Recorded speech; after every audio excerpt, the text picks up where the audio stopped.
Anwar Ibrahim, kau pendekar penjubur Nabi tak berlaku umat. Imam Khalifah Agung, Imam.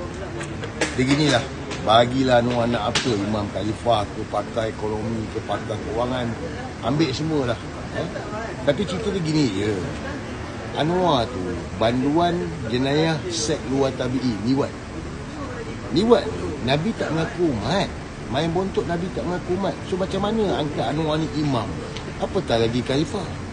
Jadi ada tengok juga video Anwar dia cerita pasal ahlak. Macam mana ahlak Anwar pun tak berahlak, dia pun tak bermoral. Dan ini bukan fitnah. Mahkamah jatuhkan 5 tahun penjara dan dia sendiri mengaku banduan terhormat. Anwar mengaku dia banduan terhormat.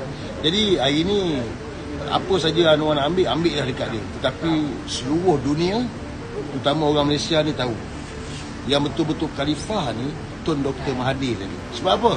Terbukti 22 tahun tu jadi Perdana Menteri, dia tak inai orang, dia tak zalim, dia memakmurkan negara, dia adil, bukan macam Anwar Ibrahim.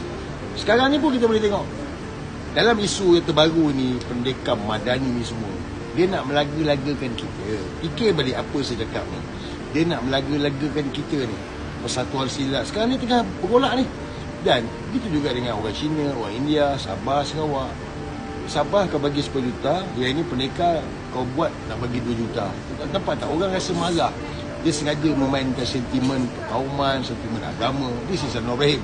Sebab Anwar ni dia bukan Imam Khalifah Agung. Dia ni dajjal pariah. Kenapa pariah? Sebab dia main bontot. Jadi Anwar Ibrahim, turunlah Anwar, bunuhlah, bertaubatlah.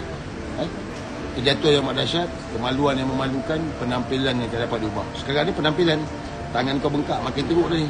Selepas ni kemaluan yang memalukan sebab kau nak melawan takdir.